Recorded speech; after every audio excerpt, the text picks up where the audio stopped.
Puji Tuhan, selamat kita ketemu kembali dalam ibadah live streaming dari Gereja Sidang Pantai Kosta di Indonesia, Jemaat Philadelphia Belesa, Permata Hijau, Jakarta. Apa kabar saudara semua?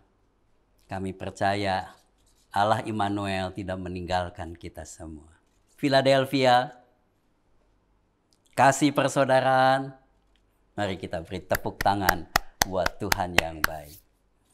Pertama-tama kita bersama-sama mengucapkan juga selamat Hari Raya Idul Fitri 1441 Hijriah kepada saudara-saudara kita sebangsa setanah air, umat Muslim di Indonesia.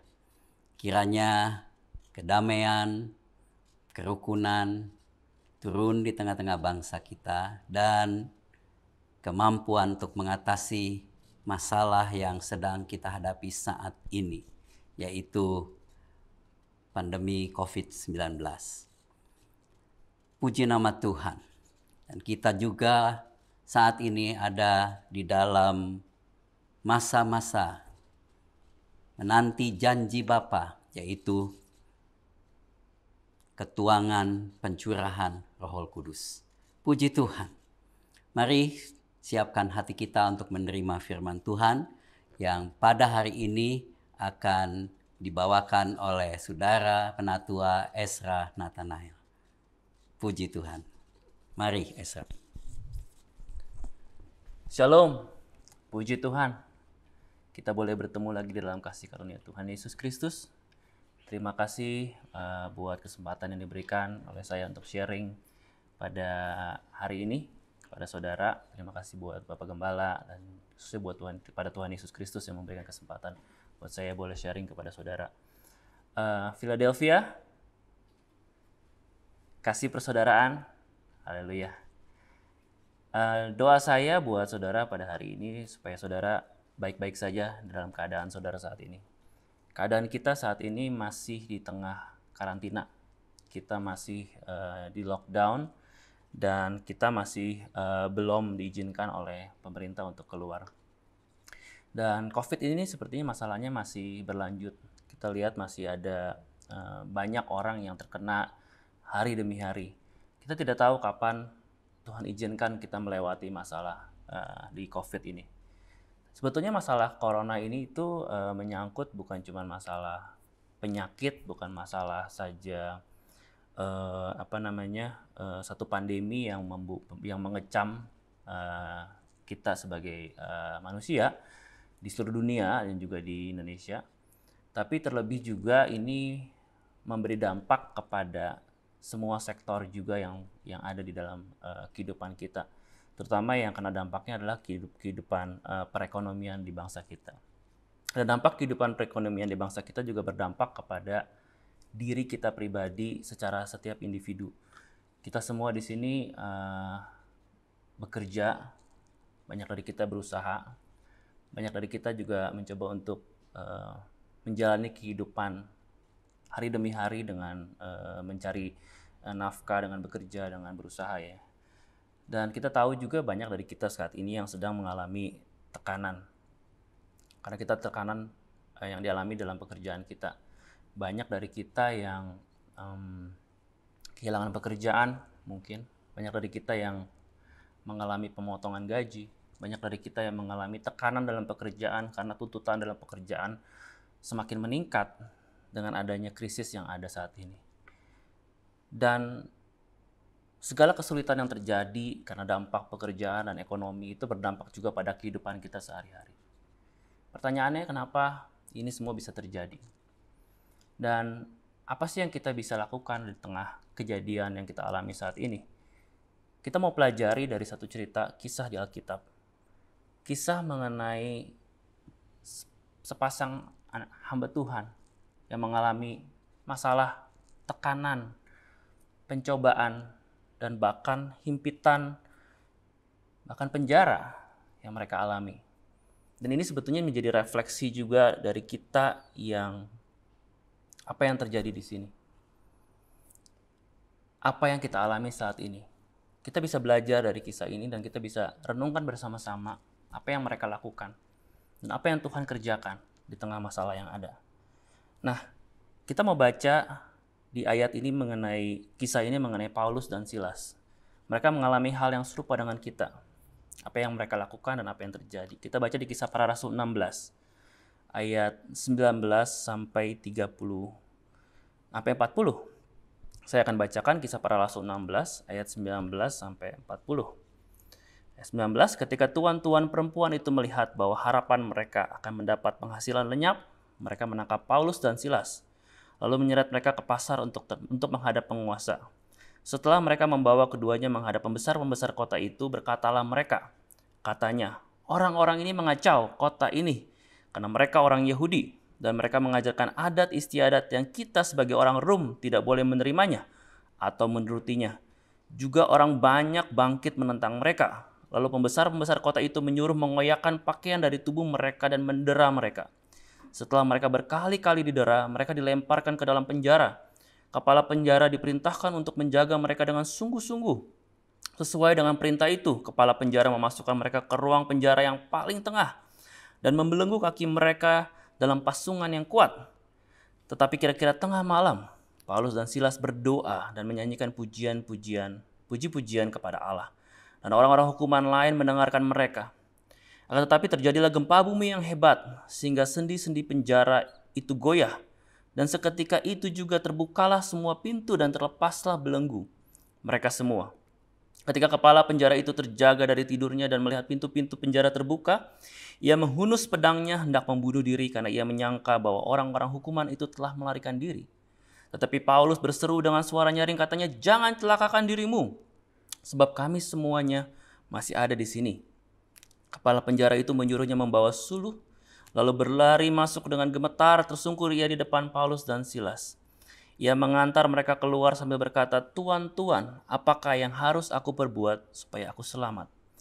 Jawab mereka, "Percayalah kepada Tuhan Yesus Kristus dan engkau akan selamat, engkau dan seisi rumahmu." Lalu mereka memberitakan firman Tuhan kepadanya dan kepada semua orang yang ada di rumahnya. Pada jam itu juga kepala penjara itu membawa mereka dan membasuh bilur mereka. Seketika itu juga ia dan keluarganya memberi diri dibaptis. Lalu ia membawa mereka ke rumahnya dan menghidangkan makanan kepada mereka. Dan ia sangat bergembira bahwa ia dan seisi rumahnya telah menjadi percaya kepada Allah. Setelah hari siang, pembesar-pembesar kota menyuruh pejabat-pejabat kota pergi kepada kepala penjara dengan pesan, "Lepaskanlah kedua orang itu." Kepala penjara meneruskan pesan itu kepada Paulus, katanya, "Pembesar-pembesar kota telah menyuruh melepaskan kamu, jadi keluarlah kamu sekarang dan pergilah dengan selamat." Tetapi Paulus berkata kepada orang-orang itu, "Tanpa diadili mereka telah mendera kami, warga negara Roma di muka umum, lalu melemparkan kami ke dalam penjara. Sekarang mereka mau mengeluarkan kami dengan diam-diam? Tidak mungkin demikian. Biarlah mereka datang sendiri dan membawa kami keluar." Pejabat-pejabat itu menyampaikan perkataan itu kepada pembesar-pembesar kota. Ketika mereka mendengar bahwa Paulus dan Silas adalah orang Rom, maka takutlah mereka. Mereka datang minta maaf lalu membawa kedua rasul itu keluar dan memohon supaya mereka meninggalkan kota itu. Lalu mereka meninggalkan penjara itu dan pergi ke rumah Lydia. Dan setelah bertemu dengan saudara-saudara di situ dan menghiburkan mereka, berangkatlah kedua rasul itu. Haleluya. Ini cerita yang kita pelajari dan kita boleh simak mengenai Paulus dan Silas. Nah, kejadian yang terjadi dengan Paulus dan Silas ini kalau kita lihat dari sudut pandang rohani, kita bisa refleksikan juga keadaan sekarang.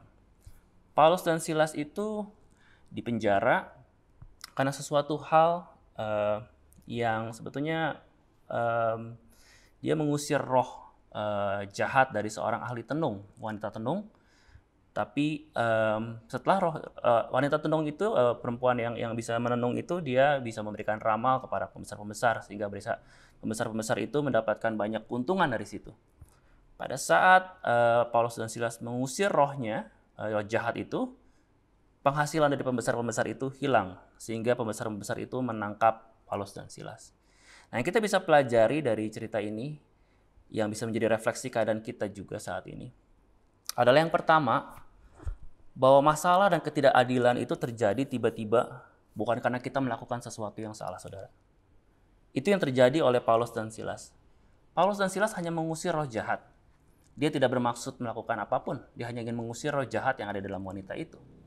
Tapi Paulus ditangkap, tapi Paulus didera, tapi Paulus dan Silas dipenjara.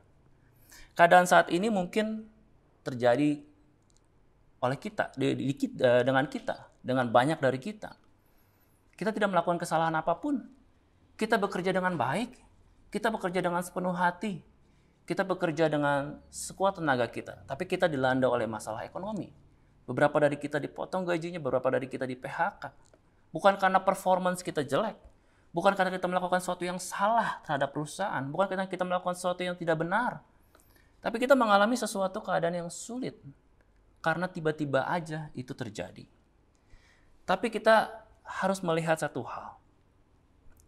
Pada saat masalah yang terjadi itu boleh menimpa kepada Paulus dan Silas, itu kelihatan siapa sebetulnya mereka.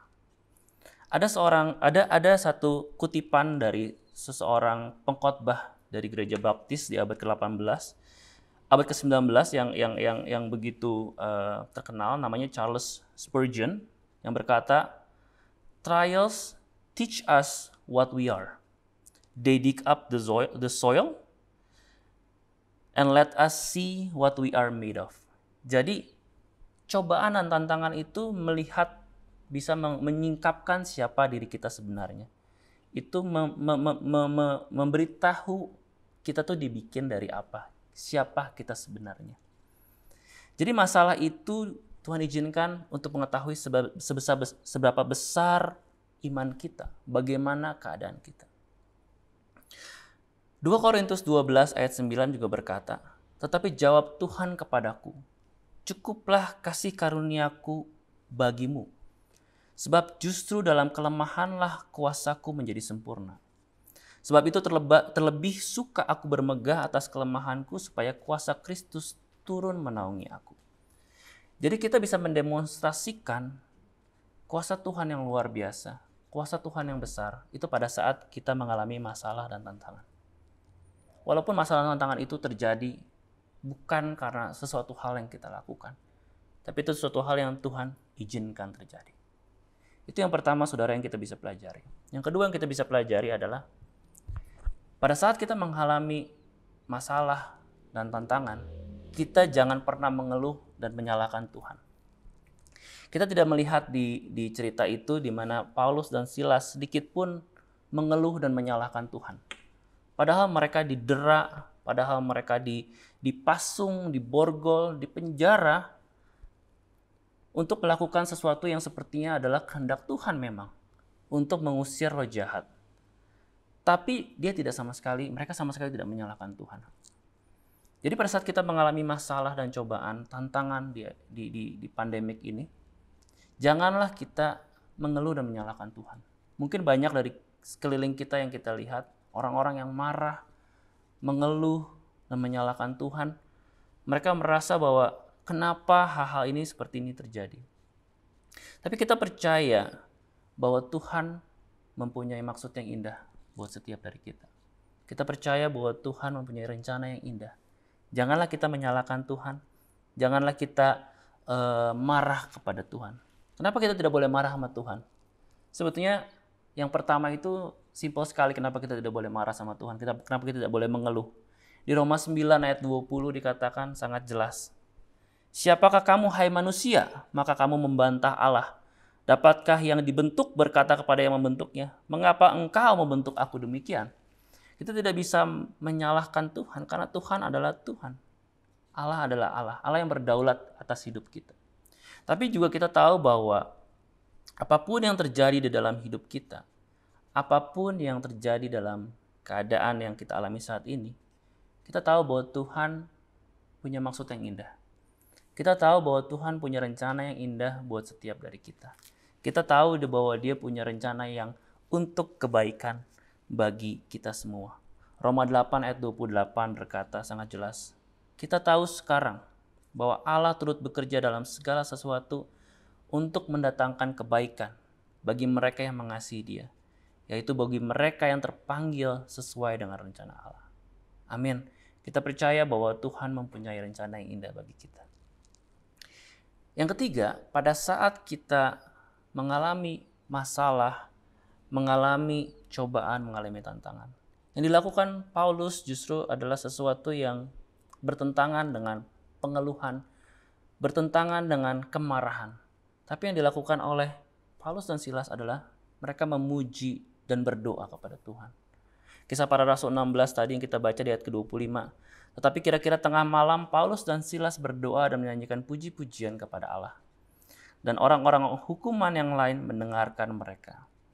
Di tengah masalah dan pencobaan sekarang ini, Tuhan justru mau kita lebih mencari wajah Tuhan. Kita lebih berdoa, kita lebih memuji nama Tuhan. Di sini dikatakan bahwa Paulus dan Silas berdoa dan menyanyikan puji-pujian kepada Allah, dan orang-orang hukuman lain mendengarkan mereka. Itu berarti mereka melakukannya dengan suara yang keras. Mereka melakukan dengan suara yang lantang, sehingga setiap orang hukuman yang lain yang ada di sekeliling mereka bisa mendengar. Di saat yang ini kita harus lebih dari sebelumnya lagi, more than ever before, lebih dari sebelumnya lagi kita berdoa. Kita memuji Tuhan, kita berdoa dan memuji dan meninggikan Tuhan. Lebih lagi, bersuara yang lantang seperti Paulus dan Silas itu menggambarkan sikap hati kita yang bersungguh-sungguh benar-benar berdoa dan memuji Tuhan. Dari sesuatu hati yang mendalam meninggikan Tuhan.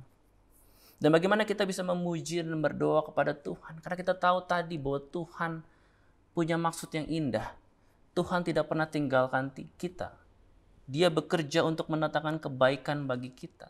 Kalau kita tahu hal itu, kita bisa berdoa dan memuji Tuhan dengan hati yang luar biasa. Dengan kebahagiaan. Yakobus 1 ayat 2 berkata, "Saudara-saudaraku, anggaplah sebagai suatu kebahagiaan apabila kamu jatuh ke dalam berbagai-bagai pencobaan." Kita bisa menganggap suatu kebahagiaan. Kita bisa memuji Tuhan. Kita bisa berdoa kepada Tuhan, meninggikan nama Tuhan. Karena kita tahu bahwa Tuhan menolong kita. Kita tahu bahwa Tuhan akan memberikan yang baik pasti pada akhirnya.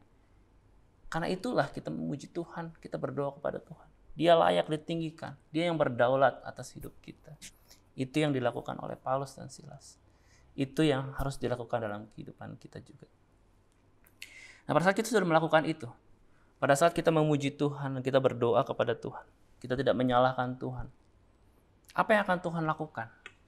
Kita tahu bahwa yang Tuhan akan lakukan berikutnya adalah Tuhan akan melakukan mujizatnya bagi kita.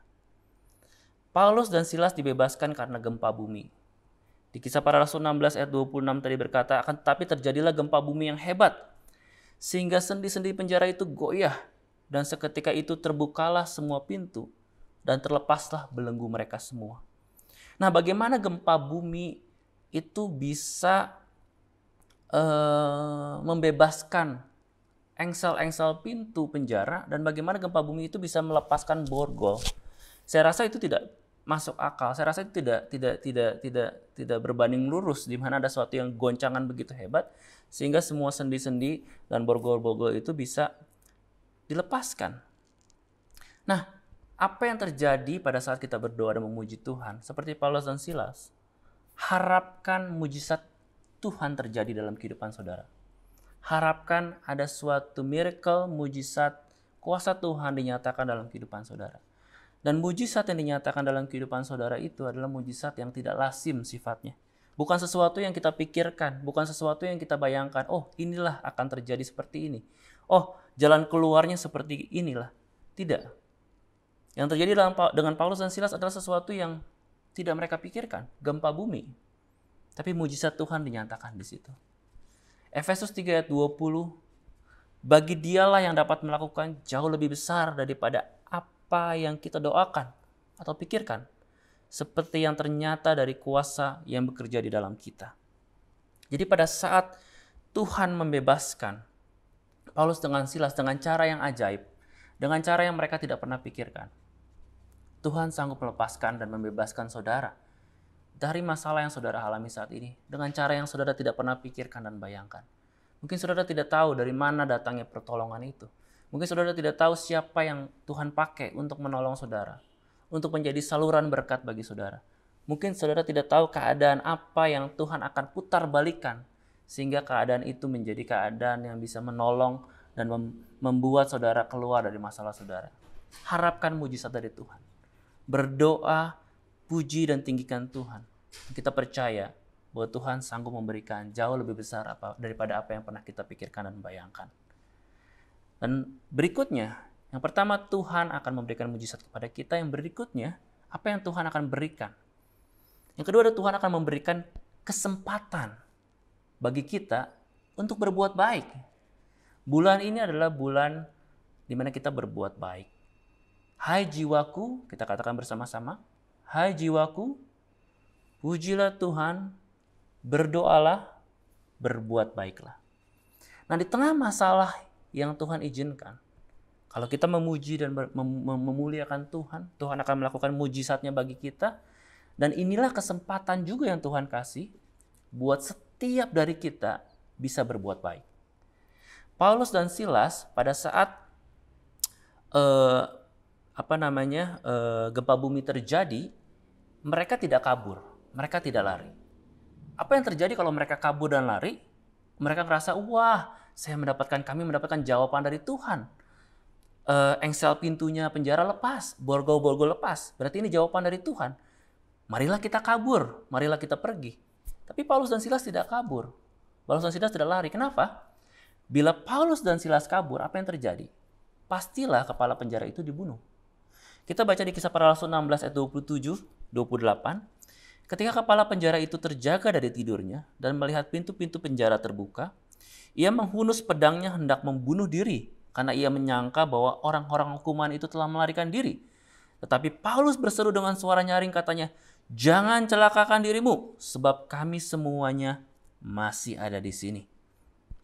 Saat keadaan seperti saat ini adalah keadaan yang terjadi di seluruh dunia dan di seluruh Indonesia. Dan banyak orang yang mengalami hal yang sama. Akan ada banyak orang yang depresi. Akan ada banyak orang yang putus harapan. Bahkan mereka serasa ingin mati. Nah, Tuhan akan memberikan mujizatnya kepada kita. Menolong kita. Pakailah mujizat itu. Pakailah berkat yang Tuhan kasih itu. Supaya kita bisa berbuat baik bagi orang lain. Supaya kita bisa berbuat baik bagi orang yang membutuhkan. Kita bisa ikut meringankan beban orang lain. Itu yang terjadi juga oleh Paulus dan Silas. Paulus dan Silas meringankan bebannya dari kepala penjara itu dengan berkata bahwa kami masih ada di sini kok. Kami masih ada di sini. Galatia 6 ayat 10 berkata, "Karena itu, selama masih ada kesempatan bagi kita, marilah kita berbuat baik kepada semua orang, tetapi terutama kepada kawan-kawan kita seiman." Nah, kesempatan itu terjadi, ada itu sekarang waktunya. Karena kesempatan berbuat baik itu terjadi pada saat di mana ada kesempatan atau ada keadaan di mana ada banyak orang-orang yang membutuhkan pertolongan. Bukankah begitu, saudara? Kita berbuat baik kepada seseorang yang membutuhkan pertolongan kita. Jadi keadaan sekarang adalah keadaan di mana banyak orang itu membutuhkan. Dan itu adalah keadaan yang merata di seluruh Indonesia. Jadi marilah kita mengambil kesempatan ini untuk berbuat baik. Seperti Paulus dan Silas. Nah, berikutnya kesempatan apa yang Tuhan berikan? Berikutnya adalah Tuhan akan memberikan kesempatan untuk kita memberitakan Injil. Haleluya. Jadi Kisah Para Rasul 16 kita baca lagi ayat 30-33. Ia mengantar mereka keluar sambil berkata, "Tuan, Tuan, apakah yang harus aku perbuat supaya aku selamat?" Jawab mereka, "Percayalah kepada Tuhan Yesus Kristus dan engkau akan selamat, engkau dan seisi rumahmu." Lalu mereka memberitakan firman Tuhan kepadanya dan kepada semua orang yang ada di rumahnya. Pada jam itu juga kepala penjara itu membawa mereka dan membasuh bilur mereka. Seketika itu juga ia dan keluarganya memberi diri dibaptis. Haleluya.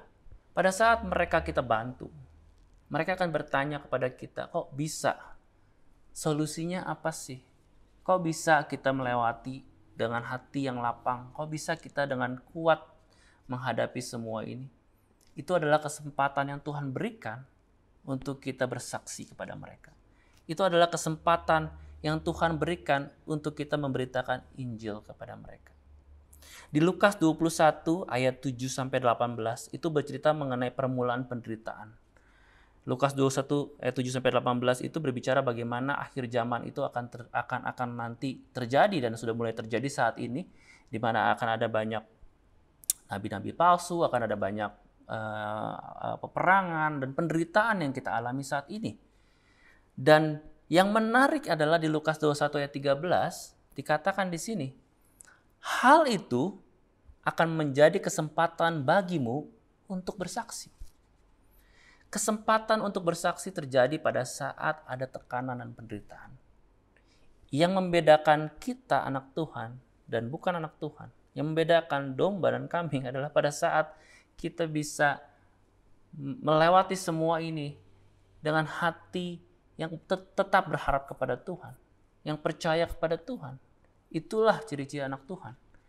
Kita bisa membagikan kepada orang lain. Kita bisa bersaksi kepada orang lain. Bila sebelumnya kita diberi kesempatan oleh Tuhan untuk melakukan sesuatu buat tubuh jasmani mereka dengan berbuat baik, sekarang diberikan kesempatan oleh Tuhan untuk melakukan sesuatu bagi tubuh rohani mereka.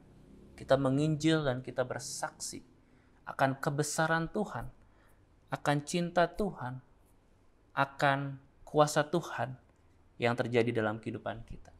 Amin. Dan berikutnya, apa yang terjadi yang kita bisa pelajari dari Paulus dan Silas ini? Paulus dan Silas, kita tahu bahwa dia tidak kabur dari penjara, walaupun penjaranya sudah terlepas, walaupun belenggunya terlepas, dia tidak kabur. Tapi yang terjadi adalah dia dibebaskan. Dia dibebaskan. Kita baca di Kisah Para Rasul 16 ayat 35 dan 36. Setelah hari siang, pembesar-pembesar kota menyuruh pejabat-pejabat kota pergi kepada kepala penjara dengan pesan, lepaskanlah kedua orang itu. Kepala penjara meneruskan pesan itu kepada Paulus, katanya, pembesar-pembesar kota telah menyuruh melepaskan kamu. Jadi keluarlah kamu sekarang dan pergilah dengan selamat. Nah, ketika Tuhan membebaskan kita, ketika Tuhan memberikan jalan keluar kepada kita, Dia akan memberikan jalan keluar dengan cara yang benar. Tuhan tidak akan membebaskan kita memberikan jalan keluar dengan cara kita menghancurkan orang lain atau kita melakukan sesuatu yang merugikan orang lain, tidak. Tuhan akan membebaskan kita memberikan jalan keluar dengan cara yang benar. Kalau kita bebas dari masalah, Paulus bebas dari masalah dengan cara kabur, pastilah kepala penjara itu dibunuh. Tapi Paulus dan Silas dibebaskan dengan cara yang benar. Dia boleh keluar dengan cara yang benar, dibebaskan oleh para pejabat-pejabat dan pembesar-pembesar kota. Jadi, pada saat Tuhan memberikan solusi bagi masalah yang kita alami, itu akan menjadi solusi yang sangat indah, yang tepat, yang tidak merugikan orang lain, yang luar biasa, yang sempurna. Itu yang kita harapkan pada saat Tuhan membawa kita keluar dari situasi atau masalah yang kita alami saat ini. Haleluya. Dan yang terakhir, apa yang kita pelajari dari Paulus dan Silas ini? Di ayat yang ke-39 di Kisah Para Rasul 16 ayat 39. Mereka datang minta maaf, lalu membawa kedua rasul itu keluar dan memohon supaya mereka meninggalkan kota itu.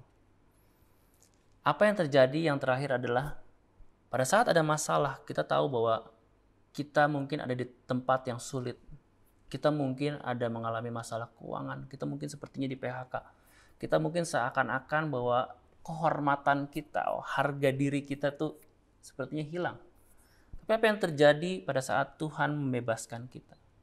Yang terjadi adalah Tuhan akan memulihkan kehormatan kita.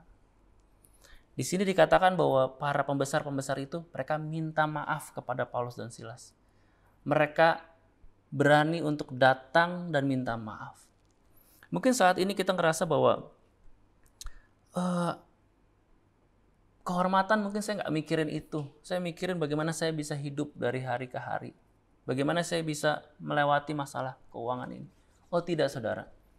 Kalau Tuhan menolong kita, Tuhan akan menolong. Bukan hanya Dia akan menolong kita keluar dari masalah ekonomi, masalah keadaan yang kita alami saat ini.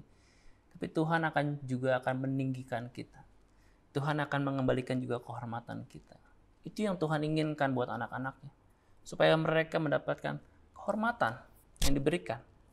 Kalau kita mau merendahkan diri di hadapan Tuhan, Tuhan akan meninggikan kita.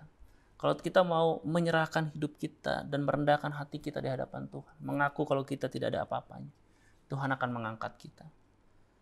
Daud berdoa di hari tuanya, dia berkata doa perlindungan di hari tua di Mazmur 71. Itu doanya Daud di hari tuanya, minta perlindungan.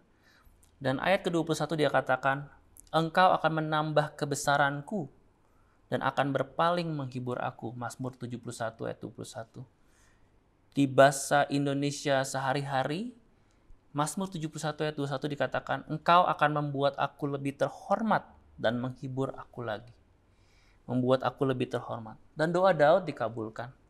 Daud adalah raja terbesar dalam sejarah Israel. Bahkan Tuhan Yesus pun menyebut dirinya keturunan Daud. Dan Raja Daud disebut raja dalam silsilah Tuhan Yesus. Nama Daud sekarang terkenal di Israel dan diberikan penghormatan tertinggi di Israel. Itu yang terjadi. Tuhan akan mengangkat kita, anak-anaknya. Tuhan tidak akan mengizinkan kita dipermalukan. Dia akan mengangkat kita. Dia akan meninggikan kita di tengah situasi yang ada saat ini. Jadi akhir kata, kesimpulannya saudara, kita semua sedang mengalami masalah yang sama. Kita semua mungkin sedang ada di situasi ini. Ingat, yang pertama, masalah dan ketidakadilan itu terjadi tiba-tiba, bukan karena kita lakukan sesuatu yang salah. Tapi Tuhan izinkan itu boleh terjadi buat semua dari kita. Yang kedua, kita jangan pernah menyalahkan Tuhan. Kita jangan pernah bersungut-sungut dan menyalahkan Tuhan. Yang ketiga, kita berdoa dan memuji Tuhan di tengah masalah yang ada. Yang keempat, Tuhan akan melakukan mujizatnya bagi kita. Yang kelima, Tuhan akan memberikan kesempatan untuk kita berbuat baik. Yang keenam, Tuhan akan memberikan kesempatan untuk kita memberitakan Injil. Yang ketujuh, Tuhan akan membebaskan kita dengan caranya yang benar, yang tidak merugikan orang lain, tapi dengan caranya yang indah, yang mulia. Dan yang terakhir, kedelapan, Tuhan akan memulihkan kehormatan kita.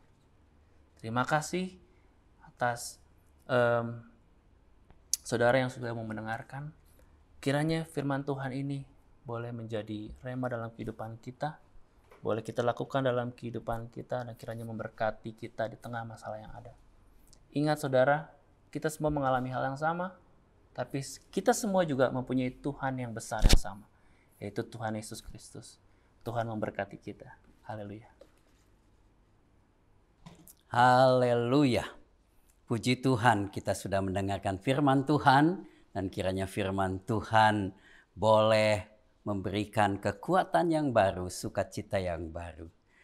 Saya tertarik dengan ayat yang tadi dibacakan yang berkata di Kisah 16 ayat 31, jawab mereka, percayalah kepada Tuhan Yesus Kristus dan engkau akan selamat, engkau dan seisi rumahmu.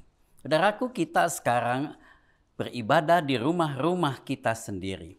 Masih adakah keluargamu, bahkan siapa saja yang menjadi tinggal dalam rumahmu yang belum percaya sama Tuhan Yesus Kristus, Juru Selamat kita?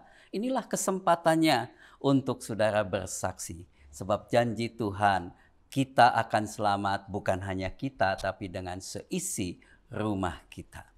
Kita percaya bahwa keadaan sekarang juga adalah kehendak Tuhan.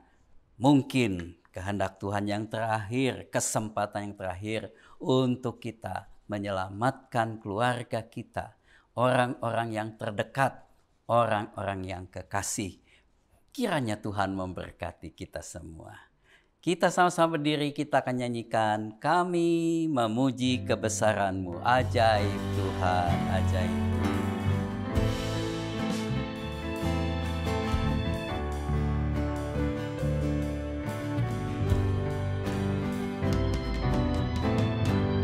Kami memuji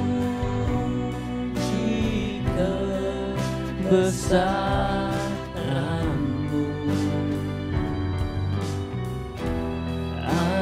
ajaib Tuhan,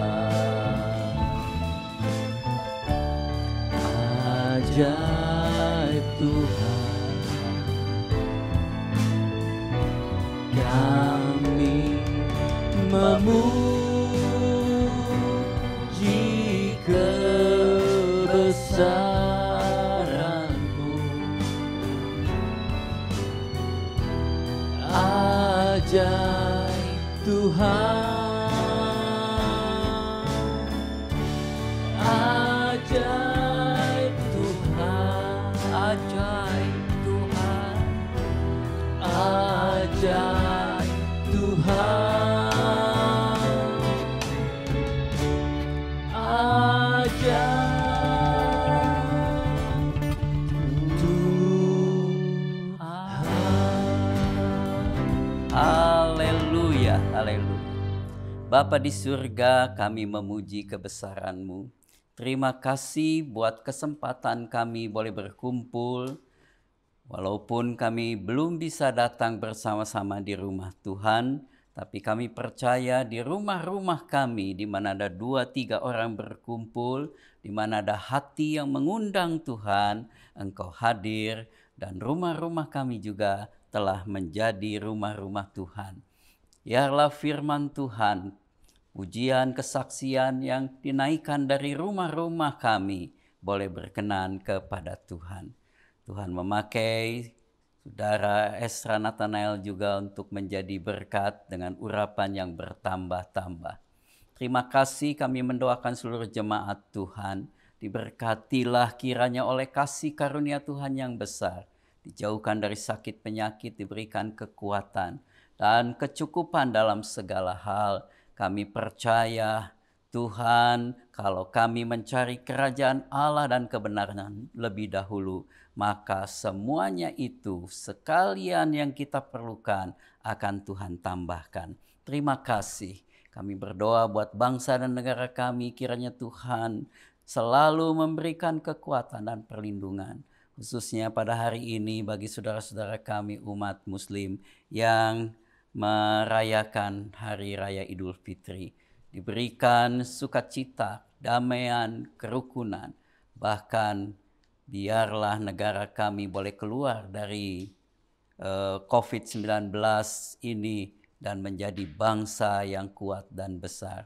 Berikan kesehatan, hikmat, kemampuan kepada Bapak Presiden dan seluruh mereka yang bertanggung jawab untuk mengatasi masalah ekonomi, masalah keamanan, dan juga masalah-masalah lain yang timbul akibat COVID-19 ini. Tuhan, kemurahan-Mu bagi kami semua.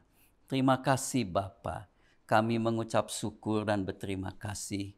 Kami mohonkan janji Tuhan yaitu Roh Kudus memenuhi setiap kami, memberikan kami kekuatan dan penghiburan dalam segala keadaan kami.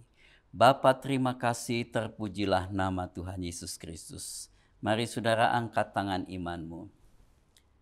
Saudara-saudara yang kekasih, terimalah berkat anugerah dari Bapa di surga, kasih sayang Tuhan kita Yesus Kristus, persekutuan dengan Roh Kudus menjadi milik kepunyaan saudara dan saya, mulai hari ini sampai Maranatha, sampai Tuhan Yesus datang kembali, sampai selama-lamanya. Di dalam nama Bapa, Putra, dan Roh Kudus, dalam nama Tuhan Yesus Kristus. Haleluya.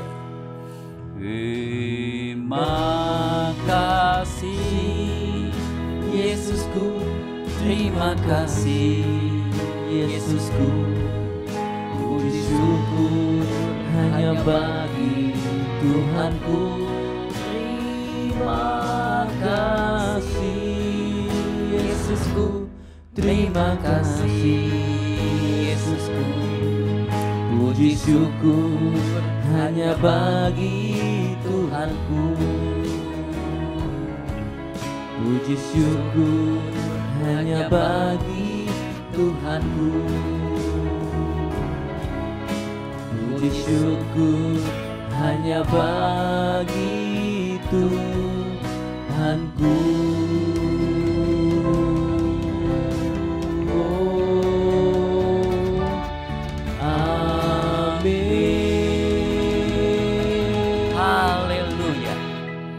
Saudaraku, minggu ini adalah minggu kita doa dan puasa.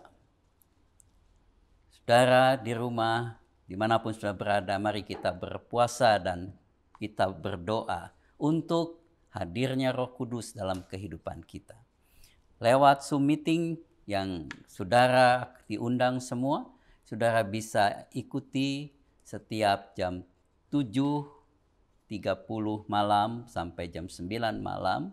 Kita akan ada doa kepenuhan Roh Kudus sampai hari Sabtu. Hari Minggu depan, hari Minggu kita akan memperingati hari Pentakosta, hari ketuhanan Roh Kudus. Puji Tuhan, terpujilah nama Tuhan Yesus. Haleluya. Mari saudara bersatu teduh sebentar, Tuhan memberkati.